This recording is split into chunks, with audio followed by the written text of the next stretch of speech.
Felix thought every woman he married was disrespectful. That was the lie he told himself for over 15 years. The first wife was too emotional. The second wife was too stubborn.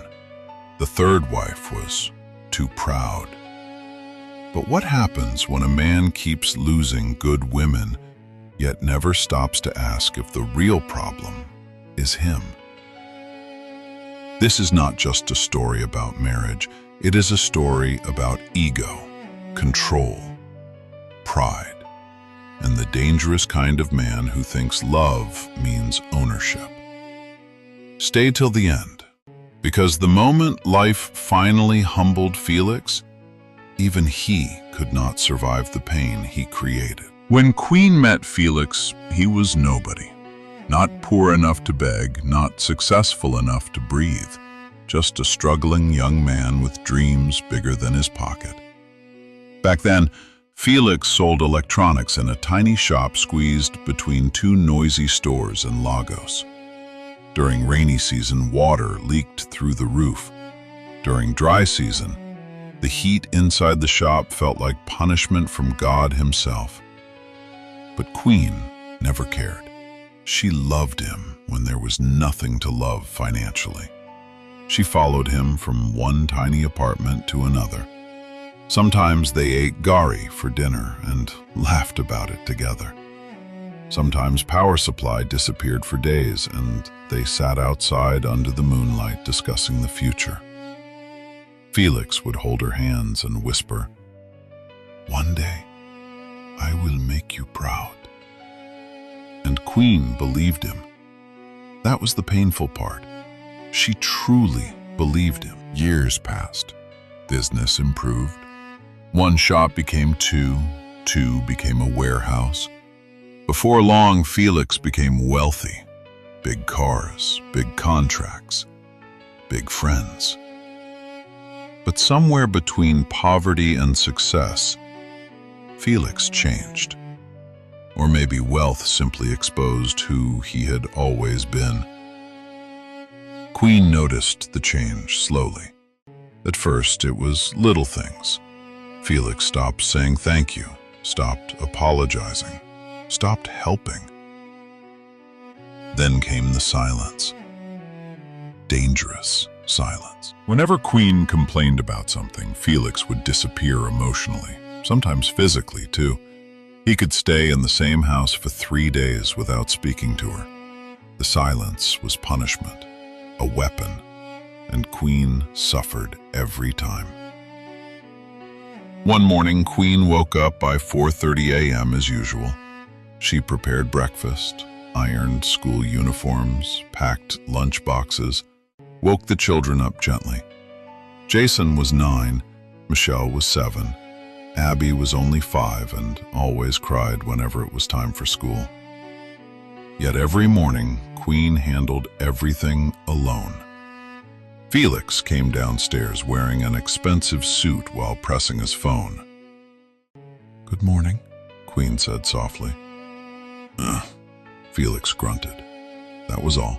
No smile, no eye contact, nothing. Queen forced herself to smile anyway. "Breakfast is ready." Felix sat down, tasted the tea, and frowned. "This tea is cold." Queen blinked. "I just made it now." "You always have excuses." Jason quietly looked at his mother. Even at 9 years old, the boy already understood one painful truth. His father enjoyed making his mother feel small.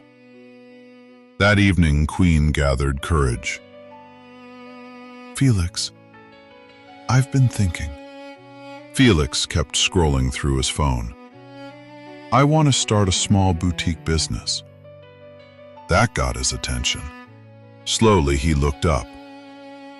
"What did you say?" Queen smiled carefully. "Just a small business, nothing too serious. It can help support—" "Support who?" Queen's smile faded slightly. "The family." Felix laughed mockingly. "My wife will not work under another man." It's my own business, Felix. That is how disrespect starts. Queen sighed quietly. I'm only trying to grow too. Felix leaned back. And why should you grow? The question shocked her. What? I am already providing everything. Queen swallowed hard. This is not about money. Then what is it about? She hesitated. Purpose.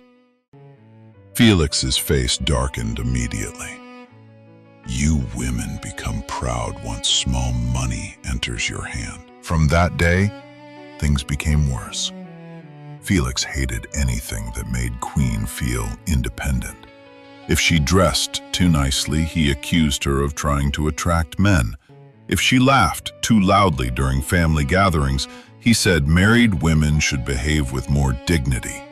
If she expressed her opinion, he called it disrespect. And slowly, Queen began disappearing inside herself. But outside the house, people envied her. They saw expensive cars, designer clothes, luxury vacations. Nobody saw the emotional prison she lived in. Because some marriages look beautiful in public while dying quietly inside. Then came the cheating. At first, Queen ignored the signs, late-night calls, random perfume smells, women texting at midnight. But one night, Felix returned home around 1 a.m. Queen was waiting in the living room. Where were you? Felix removed his wristwatch calmly. Outside.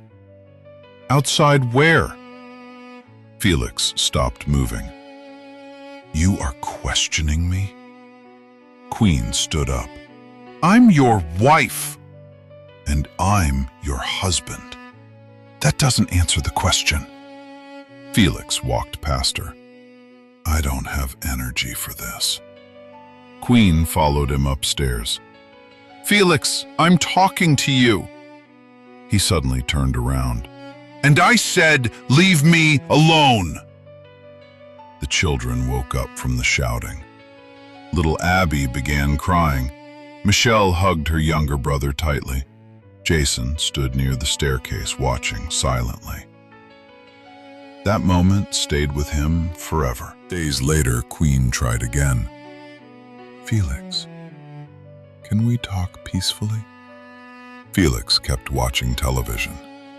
You complain too much. I'm trying to save our marriage. Felix laughed coldly. There is nothing wrong with this marriage except your attitude. Queen stared at him in disbelief. My attitude? You talk too much. You challenge me too much. You have forgotten I'm the man. Tears filled Queen's eyes. I supported you when we had nothing. And who asked you to? That sentence broke something inside her. Weeks later, the final explosion came. Queen found messages on Felix's phone. Different women, different hotels, different lies. When Felix entered the bedroom that night, Queen threw the phone on the bed. What is this? Felix glanced at the phone carelessly. So you now search my phone? You are cheating on me! Felix shrugged. And? Queen froze completely. And? Yes, and? Queen's voice cracked. After everything I've done for you? Felix moved closer angrily. Don't start drama. Drama? You women are too emotional. Queen finally snapped. No, Felix, you are just wicked! Silence. Dangerous silence. Felix's eyes narrowed slowly. What did you call me? You heard me. For the first time in years, Queen stopped being afraid, and Felix hated it immediately. "You have become disrespectful." Queen laughed painfully. "Respect? You don't even treat me like a human being." Felix pointed toward the door. "Get out." Queen blinked. "What?" "I said, leave my house." "You can't be serious." Felix shouted violently. "Get out!" That night, Queen packed her things while crying silently. Jason helped carry boxes downstairs. Michelle held her mother tightly. Brian kept asking, "Mommy, are we coming back?" Queen could not answer, because deep down, she already knew the marriage was over. Within months, Felix officially returned Queen's bride price. People were shocked. How can he throw away a woman that suffered with him? But Felix felt powerful. He truly believed he had escaped his problem. Until he married Sandra. Sandra was everything Queen was not. Bold, ambitious, fearless. A senior bank manager with her own money, her own opinions, and her own life. At first, Felix enjoyed it. He loved showing her off. Beautiful wife, power couple, luxury lifestyle. But pride cannot hide forever. Eventually, the real Felix returned. One afternoon, Sandra returned from work exhausted, only to meet Felix shouting at the maid. "What is she still doing here?" Sandra frowned. "What happened?" Felix pointed angrily. "I said I don't want maids in my house!" Sandra removed her heels slowly. "Felix, both of us work. My mother handled her home without help." Sandra sighed. "Then marry your mother." The room became silent instantly. Felix's ego shattered immediately. "What did you say?" Sandra walked past him calmly. "You heard me." And slowly Felix began losing control, because for the first time in his life, he met a woman who refused to shrink herself for him. One Friday night, Felix returned home unexpectedly. Music was blasting. Sandra was dressed beautifully in a red gown. "Where are you going?" Sandra continued applying lipstick. "Dinner. With who?" Sandra smiled through the mirror. "Why, are you my father?" Felix's jaw tightened. "I'm your husband." Sandra turned slowly. "Husbands behave like husbands." That statement burned him deeply. Months later, Sandra got pregnant with their second child. Instead of becoming softer, the marriage became colder. One evening, Felix attempted his usual punishment. He stopped talking to Sandra completely. 1 day, 3 days, 1 week. But Sandra simply continued her life. She went to work, went shopping, went out with friends, smiled freely. And that confused Felix badly, because silence only works when the other person fears losing you. Sandra didn't. Then rumors started. Sandra was getting close to another man. At first, Felix ignored it, until one evening, he saw her laughing inside a restaurant with a wealthy businessman. The same pain he caused Queen years ago suddenly entered his own chest. That night, Felix exploded. "You are embarrassing me." Sandra folded her arms. "Interesting. What does that mean? You cheated openly for years. Now you suddenly believe in loyalty?" Felix shouted angrily, You are my wife." Sandra stepped closer. "And Queen was your wife, too." That name hit Felix like thunder.